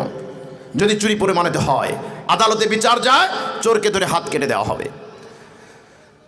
মাখজুমি গোত্রের সর্দারেরা তারা চিন্তা করলো, আমাদের সম্ভ্রান্ত ফ্যামিলির এই মহিলার যদি হাত কাটা যায়, আমাদের উঁচু মাথাটা নিচু হয়ে যাবে, সমাজে আমরা মুখ দেখাতে পারবো না। কি করা যায়? আল্লাহ রসুলের কাছে একটু সুপারিশ করে দেখি এই বিচারটা না করে অন্য কোনো বিচার করা যায় কিনা। মাখজুমি গোত্রের সর্দাররা খুঁজে খুঁজে বের করেছে উসামা রাদিয়াল্লাহু তাআলা আনহু। আল্লাহ রসুলের পালক পুত্র যায়েদ বিন হারেসা, তার ছেলে হলো উসামা। খুব মোহব্বত করে, বুখারীর ভাষ্য হলো হিব্বু রাসূলিল্লাহ, আল্লাহ রসুলের অত্যন্ত প্রিয় পাত্র হলো উসামা রাদিয়াল্লাহু তাআলা আনহু। উসামা রাদিয়াল্লাহু তাআলা অল্প বয়স্ক ছিলেন, বুঝে নাই। আল্লাহ রসুলের কাছে গিয়ে বলে, ইয়া রাসূলুল্লাহ, মাখজুমি গোত্রের ফাতেমা নামে এক মহিলা চুরি করেছে, সম্ভ্রান্ত ফ্যামিলি, ধনাঢ্য ফ্যামিলি, শয়তানের অস্ত্রচায় পড়ে চুরি করে ফেলেছে। আপনি দেখেন না এই হাত কাটার বিচারটা না করে অন্য কোনো বিচার করা যায় কিনা। বুখারীর রিওয়ায়াত হলো, ফাতালাওয়ানা ওয়াজহু রাসূলিল্লাহি সাল্লাল্লাহু আলাইহি ওয়াসাল্লাম, আল্লাহ রসুলের চেহারার রং পরিবর্তন হয়ে গিয়েছে। আল্লাহ রসুল বলেন, উসামা এত বড় স্পর্ধাতবাদ, আতাশফাউ হাদ্দাম মিন হুদুদিল্লাহ, আল্লাহর নির্ধারিত বিচারের ব্যাপারে তুমি আমাকে সুপারিশ করতে আসো? এত বড় স্পর্ধা তোমার? শুনে রাখো, সাহাবায়ে কেরামকে জমা করো, একত্রিত করো। বিকেল বেলায় সমস্ত সাহাবায়ে কেরামকে একত্রিত করা হয়েছে, জমা করা হয়েছে। এরপরে আলী রাদিয়াল্লাহু তাআলা আনহু তিনি এরপরে আখিরি জামানার পয়গম্বর একটা ভাষণ দিলেন, ওয়াইমুল্লাহ ওয়াইমুল্লাহ, আল্লাহর কসম করে বলি, আমার সাহাবীরা শুনে রাখো, লাউ আন্না ফাতেমাতা বিনতা মুহাম্মাদিন সারাকাত লাকাতাতু ইয়াদাহা। আরে শোনো, আজকে মাকসুমি গোত্রের মেয়ে ফাতেমা নয়, যদি মুহাম্মাদের মেয়ে ফাতেমা চুরি করতো, আমি রাসূল তার হাত কেটে দিতাম। একটু জোরে বলেন আল্লাহু আকবার। দ্যাট ইজ ইসলামের ল, দ্যাট ইজ ইসলাম। এ হলো ইসলামের ন্যায় বিচার। এখানে দেখা হয় না কে আমার দলের লোক, কে অমুক দলের লোক। এখানে দেখা হয় না কে অমুক কর্মকর্তা, কে অমুক কর্মচারী, এটা দেখা হয় না। এখানে দেখা হয় কে অপরাধী। অপরাধীর একটাই পরিচয়, সে অপরাধী। সন্ত্রাসীর একটাই পরিচয়, সে সন্ত্রাসী। ঠিক কিনা বলেন? ওর কোনো দল মত কিচ্ছু হতে পারে না, ও সন্ত্রাসী, অপরাধী। এটা হলো ইসলামের ল। তাহলে কোরআনের শাসন যদি কায়েম হয়ে যায়, সমাজে কি প্রতিষ্ঠা হবে? ন্যায় বিচার প্রতিষ্ঠা হবে, ইনসাফ প্রতিষ্ঠা হবে। আমি কি পাবো? আমি ন্যায় বিচার পাবো। আমি যে ধর্মের হই, যে বর্ণের হই, যে গোত্রের হই, রাষ্ট্রের যে কোনো নাগরিক হই না কেন, ইনশাআল্লাহ তার জন্য ন্যায় বিচার নিশ্চিত করা হবে। এটা কোরআন বলছে। আমি ছোট্ট একটা এক্সাম্পল দিই। অষ্টম হিজরিতে আখির জামানার পয়গম্বর, আয়াত যেটা বোঝাবো তার প্রেক্ষাপট বোঝাই, না হলে বুঝবেন না। 1400 সাহাবায়ে কেরামকে নিয়ে তিনি উমরা করতে গিয়েছেন। হুদাইবিয়া নামক ওই জায়গায় গিয়ে তিনি বাধাপ্রাপ্ত হলেন, উমরা করতে যেতে পারেন নাই। আপনারা দেখে থাকবেন, এই এলাকার কোনো ব্যক্তি হজের ফ্লাইটের ঘোষণা হয়েছে, বাসা থেকে এহরাম পরে সবার কাছ থেকে বিদায় নিয়ে এয়ারপোর্টে চলে গিয়েছে। ওইখানে গিয়ে শুনলো যে তার ফ্লাইট মিস হয়েছে। বলেন কষ্ট লাগবে কি লাগবে না? হাজী সাহেবদের কান্না ওই হাজী ক্যাম্পে গেলে মাঝে মাঝে দেখা যায়। কোনো একজন হাজী যিনি হজ করতে যাবেন, এহরাম পরেছেন, বিদায় নিয়েছেন, আল্লাহর ঘরে যাবেন, তার চোখের সামনে আল্লাহর ঘরটা ভেসে উঠতেছে। আর ওই মুহূর্তে যখন শোনানো হয় যে তোমার ফ্লাইট ক্যান্সেল, কি কষ্ট! কষ্ট লাগে কি লাগে না? যেই মানুষগুলোকে মাতৃভূমি থেকে তাড়িয়ে দেওয়া হয়েছে, দীর্ঘদিন পর্যন্ত আল্লাহর ঘর দেখতে পায় না। আল্লাহ রসুলের সাথে 1400 সাহাবী গিয়েছে হুদাইবিয়া নামক সন্ধি। হুদাইবিয়া নামক স্থানে গিয়ে মক্কার পত্তলিকরা বলল, তোমাদেরকে আল্লাহর ঘরে যেতে দেওয়া হবে না। অন্তরে কষ্ট আছে না নাই? ব্যথা আছে না নাই? একটু বলেন, কষ্ট আছে না নাই? আপনি মসজিদে নামাজ পড়তে যাবেন, কোনো একজন ব্যক্তি যদি আপনাকে বাধা দেয়, খবরদার তোমাকে মসজিদে যেতে দেবো না, অন্তরে কষ্ট লাগবে না? লাগবে কি লাগবে না? ব্যক্তি স্বার্থের চেয়ে মসজিদে যেতে বাধা দিলে বেশি কষ্ট লাগে। কেন? আমি আল্লাহর ঘরে যাব, আমাকে কেন বাধা দিবা? সাহাবায়ে কেরাম বাধাপ্রাপ্ত হলেন, চলে আসলেন। ওই বছর আর উমরা করতে পারেন নাই, আগামী বছর উমরা করতে যাবেন। তাহলে অন্তরে একটা কষ্ট আছে না? 2 বছর পরেই মক্কা বিজয় হয়েছে। আল্লাহু আকবার। গভীর মনোযোগ। ইসলামের বিচার ব্যবস্থা দেখেন। মক্কা যখন বিজয় হয়ে গেল, আল্লাহ রাব্বুল আলামিন আয়াত নাযিল করলেন, ইয়া আইয়ুহাল্লাযীনা আমানু কুনু কাওয়ামিনা লিল্লাহি শুহাদা বিল কিসত ওয়া লা ইয়াজরিমান্নাকুম শানাআনু কওমিন আলা আল্লা তা'দিলু উদিলু হুয়া আকরাবু লিত্তাকওয়া। আল্লাহু আকবার। আল্লাহ আয়াত নাযিল করলেন, ও ঈমানদারেরা, ও মুহাম্মদ সাল্লাল্লাহু আলাইহি ওয়াসাল্লামের সাহাবীরা, শুনে রাখো, কোন কওমের প্রতি বিদ্বেষ, কোন কওমের কর্তৃক তোমাদের অন্তরে ব্যথা পাওয়া, এইটা যেন কোন কওমের প্রতি জুলুম করতে, ইনসাফ থেকে দূরে সরে যেতে তোমাদেরকে প্ররোচিত না করে। বলেন আল্লাহু আকবার। স্বাভাবিকভাবে অন্তরে একটা ব্যথা থাকতে পারে, এই 2 বছর আগে আমার আল্লাহর ঘরে আসতে দেশ নাই, আজকে আমরা মক্কা বিজয় করছি, আজকে তোকে পিটামু। এটা স্বাভাবিকভাবে আসতে পারে কি পারে না? কিন্তু আল্লাহ জানিয়ে দিলেন, খবরদার খবরদার খবরদার, কাওয়ামিনা লিল্লাহি শুহাদা বিল কিসত, তোমরা আল্লাহর জমিনে ইনসাফ প্রতিষ্ঠাকারী হয়ে যাও, আল্লাহর সাক্ষী স্বরূপ। ইহদিলু, ইনসাফ করো, এটাই হচ্ছে তাকওয়ার নিকটবর্তী। একটু জোরে বলেন সুবহানাল্লাহ। আল্লাহু আকবার। এজন্য বলেছি, ইসলাম শত্রুর সাথেও ইনসাফ করতে শেখায়। নন মুসলিম তো পরের কথা, আপনার শত্রু আপনাকে আঘাত করেছে, ইসলাম বলে আপনাকে একটা আঘাত করেছে, আপনি একটা আঘাত করবেন, 2টা আঘাত করলে আপনি সীমা লঙ্ঘনকারী হয়ে যাবেন। একটু জোরে বলেন আল্লাহু আকবার। কত চমৎকার শিক্ষা, কত চমৎকার ধর্ম। তো ইসলাম আমাদেরকে কি দিবে? আমাদেরকে ন্যায় বিচার দিবে। কোরআন আমাদেরকে কি দিবে? কোরআন আমাদেরকে পারস্পরিক সহ অবস্থানের সুযোগ সৃষ্টি করে দেবে। সুবহানাল্লাহ। আজকে সম্প্রীতি নষ্ট করার জন্য পায়ে তারা চলে।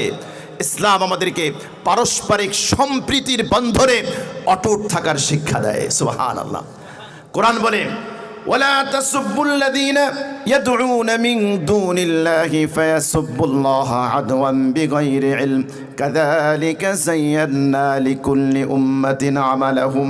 আল্লাহ বলেন খবরদার খবরদার, আল্লাহকে বাদ দিয়ে ওরা যে দেবদেবীকে ডাকে তোমরা তাদেরকে গালি দিও না। আল্লাহু আকবার, আল্লাহু আকবার বলেন। যেখানে যারা দেবতাকে পূজা করে ওদেরকে গালি দেওয়াও আপনার নিষেধ। একটু জোরে বলেন আল্লাহু আকবার, আল্লাহু আকবার।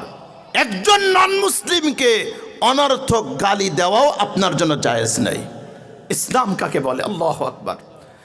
যেখানে নন মুসলিমকে গালি দেওয়া জায়েজ নাই, তার মূর্তি ভাঙা জায়েজ আছে? জোরে বলেন খবরদার খবরদার। কোন নন মুসলিম তার ধর্মীয় উপাসনালয়ে আঘাত করার বিন্দুমাত্র অধিকার আপনার নাই।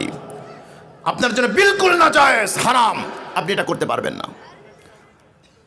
আমাকে যদি প্রশ্ন করেন যে আমি যদি কোরআনের শাসন ওই সমাজ পাই আমি কি পাবো, আমি বলবো যে আপনি ধর্ম পালনের স্বাধীনতা পাবেন। আল্লাহু আকবার।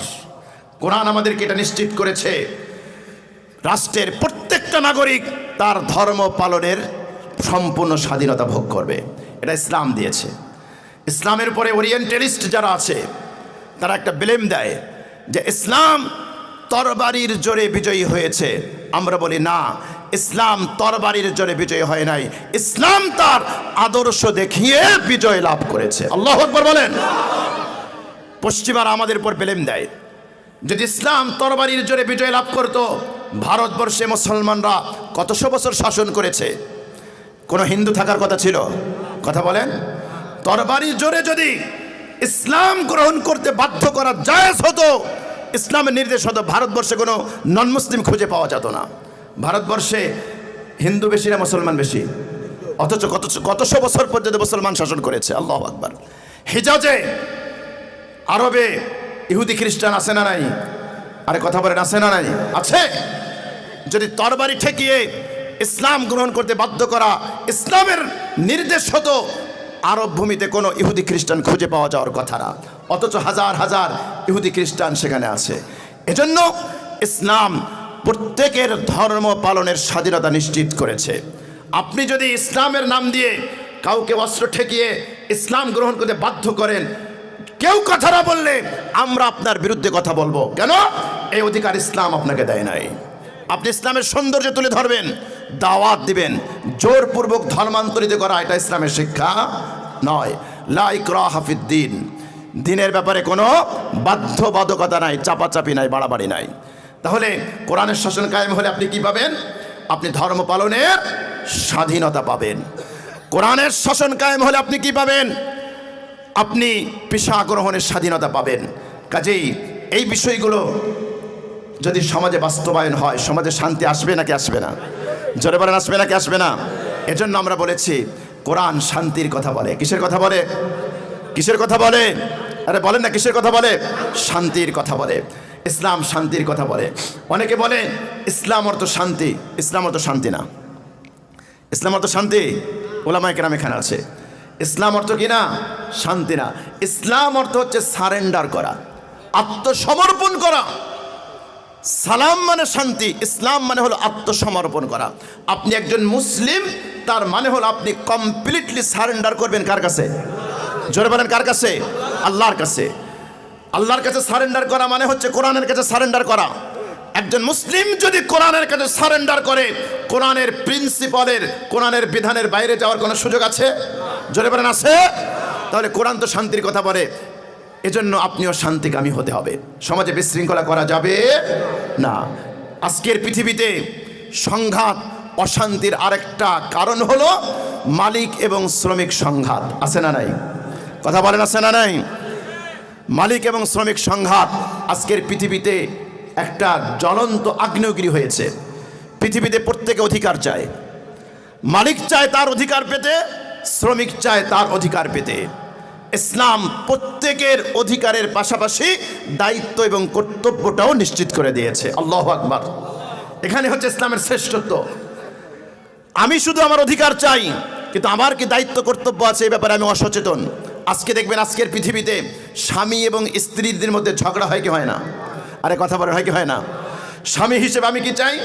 স্ত্রীর কাছে আমি শুধু স্বামীর অধিকার চাই, কিন্তু স্বামী হিসেবে আমারও তো দায়িত্ব কর্তব্য আছে। কথা বলেন আছে না নাই? আবার স্ত্রী যারা তারা শুধু অধিকার চায়, কিন্তু স্ত্রী হিসেবে তারও কিছু রেসপন্সিবিলিটি আছে না নাই? দায়িত্ব কর্তব্য আছে না নাই? একজন আদর্শ স্বামী সে যেরকমভাবে তার অধিকার চায়, ঠিক একইভাবে যদি তার দায়িত্ব এবং কর্তব্য পালন করে স্বামী স্ত্রীর দ্বন্দ্ব কমে যাবে। ঠিক একইভাবে ইসলাম বাতলিয়ে দিয়েছে, মালিককেও তার অধিকার নিশ্চিত দিয়েছে, দায়িত্ব কর্তব্য ভাগ করে দিয়েছে। আবার অপরদিকে ইসলাম শ্রমিককেও তার দায়িত্ব কর্তব্য ব্যাপারে সচেতন করেছে, আবার তার অধিকার নিশ্চিত করেছে। বলেন আলহামদুলিল্লাহ। ইসলাম দিয়েছে এক ব্যালেন্স, এমন একটা ধর্ম, এমন একটা জীবন ব্যবস্থা, এখানে কোনো বাড়াবাড়ি নাই, কোনো ছাড়াছাড়ি নাই। শুধু আপনি নিবেন দিবেন না এরকম কোনো সুযোগ আপনার জন্য নাই। ইসলাম একদিকে বলেছে আতুল আজির আজরাহু ক্বাবলা ইয়াজিফা আরাকুহ, শ্রমিকদেরকে বলেছে, মালিকদেরকে বলেছে, ও দুনিয়ার মালিক শুনে রাখো, যারা তোমাদের শ্রমিক, যাদেরকে তোমরা শ্রমিক নিযুক্ত করবা, তাদের শরীরের ঘাম শুকিয়ে যাওয়ার আগেই তাদের পারিশ্রমিক দিয়ে দাও। আল্লাহু আকবার, আল্লাহু আকবার। কত চমৎকার কথা, কত চমৎকার কথা বলেছে। আল্লাহু আকবার। অপরদিকে আবার হুঁশিয়ারও করে দিয়েছে, খবরদার, কুল্লুকুম রাঈন ওয়া কুল্লুকুম মাসউলুন আন রাইয়াতি।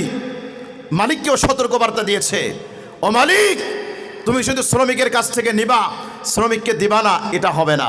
তুমি যেরকম তোমার অধিকার নিয়ে নিবা, ঠিক একইভাবে ওই শ্রমিকের অধিকার তোমাকে নিশ্চিত করতে হবে। জোরে বলেন না সুবহানাল্লাহ। রাসূল কারীম সাল্লাল্লাহু আলাইহি ওয়াসাল্লাম তার কাজের লোকের সাথে রাসূলের আচরণটা কেমন ছিল? আজকের যুগের আমরা যদি আমাদের কাজের লোকদের কিছু কিছু দৃশ্য এমন দেখি যা আমাদের অশ্রু আমরা সংবরণ করতে পারি না। আমরা দাবি করি শিক্ষিত, আমরা দাবি করি সভ্যতার যুগ, আধুনিক যুগ আমরা দাবি করি, কিন্তু মাঝে মাঝে এমন কিছু দৃশ্য আমাদের চোখের সামনে ভেসে ওঠে। আমরা দেখি ছোট্ট ছোট্ট কাজের লোক, তাদেরকে অনেক সময় গরম খুন্তি দিয়ে সেকা দেওয়া হয়। আছে না ভাই? এই ঘটনা কিন্তু সাধারণ অশিক্ষিত মানুষের দ্বারা ঘটে না, তথাকথিত শিক্ষিত মানুষের দ্বারাই ঘটে। আমি তো বলি আরে ভাই, আজকে যেই ছেলেটা আপনার বাসায় কাজ করে, যেই মেয়েটা আপনার বাসায় কাজ করে, সেও তো কোনো না কোনো মায়ের আদরের সন্তান। কি বলেন, আদরের সন্তান না? যেই বাচ্চাটা আপনার বাসায় কাজ করে, সেও তো কোনো বোনের আদরের ভাই, সেও তো কোনো বাবার আদরের কলিজার টুকরো মেয়ে।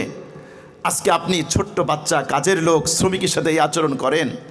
আজকে যদি উল্টা হতো, যদি চিত্রটা উল্টা হতো, ওই বাচ্চাটা আপনার বাসায় কাজ না করে যদি আপনার বাচ্চাটা ওনার বাসায় কাজ করতো, তাহলে আপনি কেমন আচরণ প্রত্যাশা করতেন? আপনার ছেলেটা যদি অন্যের বাসায় কাজ করে, আপনি তো নিঃসন্দেহে এটা প্রত্যাশা করেন যে ওই বেচারা যেন আমার বাচ্চার সাথে ভালো আচরণ করে। তাহলে কেন ভাই আপনার বাসায় যখন অন্য কাজ করে এই আচরণটা কেন করতে পারেন না?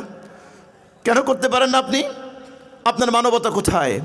আপনি ডক্টরেট ডিগ্রি করেছেন, আপনি পিএইচডিধারী, আপনার শিক্ষার আলো কোথায়?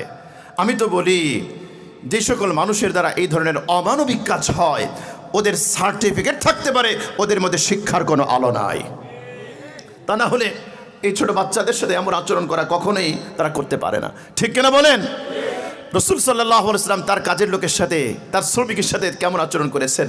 হযরত আনাস রাদিয়াল্লাহু তাআলা আনহু 10টি বছর পর্যন্ত আল্লাহ রাসূলের খেদমত করেছেন। কয় বছর?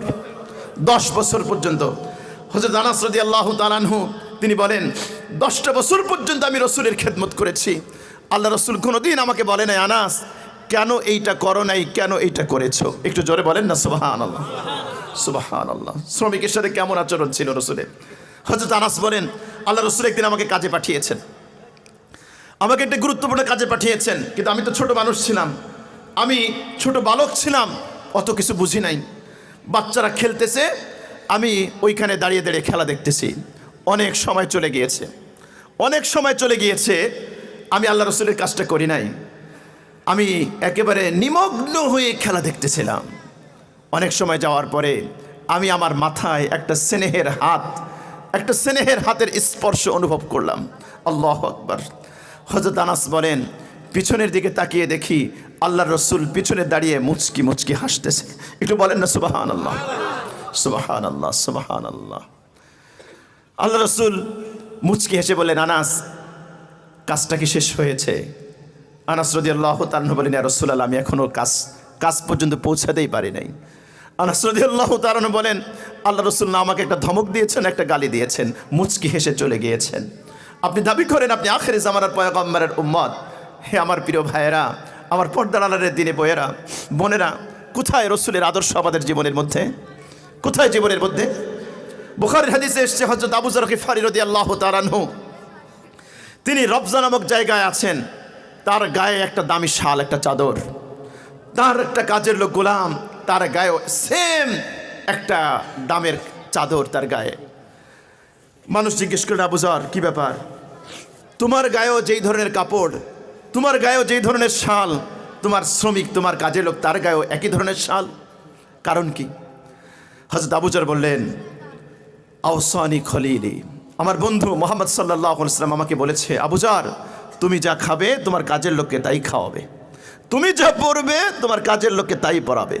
যেহেতু আল্লাহ রসুল আমাকে নির্দেশ দিয়েছে, এজন্য আমি আবু যর আমার গায়ে যেই কয়েক টাকা দামের চাদর আমি পরি, সেই কয়েক টাকা দামের চাদর আমি আমার কাজের লোককে পরাই। একটু জোরে বলেন না সুবহানাল্লাহ। হে আমার প্রিয় ভাই, এই আদর্শগুলো আজকে আমাদের জীবনে কোথায়? আজকে কোথায় কোথায় আপনার দাবি দেওয়া পেশ করার কারণে, আপনার দাবি দেওয়া পূরণ না হওয়ার কারণে আমরা দেখি অনেক সময় শ্রমিকরা ক্ষুব্ধ হয়ে মালিকের মিল ফ্যাক্টরি ভেঙে ফেলে, গাড়ি ভাঙচুর করে। আছে না নাই? আছে, আছে। খবরদার, খবরদার। অন্যের সম্পদ নষ্ট করা আল্লাহর আদালতে আপনাকে জবাবদিহি করতে হবে। লক্ষ লক্ষ টাকা, কোটি কোটি টাকার একটা মিল ফ্যাক্টরি মুহূর্তের মধ্যেই আপনারা শ্রমিক আন্দোলনে বের করেই ভেঙে তছনছ করে দিবেন। ইসলাম এই অধিকার কোনো শ্রমিককে দেয় নাই। আপনার অধিকার ইসলাম নিশ্চিত করেছে, কিন্তু সীমা লঙ্ঘন করার এই অধিকার ইসলাম আপনাকে দেয় নাই। ইসলাম আপনাকে দেয় নাই, ইসলাম দেয় নাই। এজন্য আমি যেটা বলেছি, ইসলাম আমাদেরকে এমন একটা জীবন ব্যবস্থা দিয়েছে, এই জীবন ব্যবস্থা যদি আমাদের জীবনে অ্যাপ্লাই হয়, তাহলে আমাদের জীবনে শান্তি আসবে নাকি আসবে না? জোরে বলেন, আসবে নাকি আসবে না? ইসলাম একদিকে যেরকমভাবে শ্রমিকের অধিকার নিশ্চিত করেছে, আবার মালিকদেরকেও ইসলাম কঠোর বার্তা দিয়েছে, খবরদার।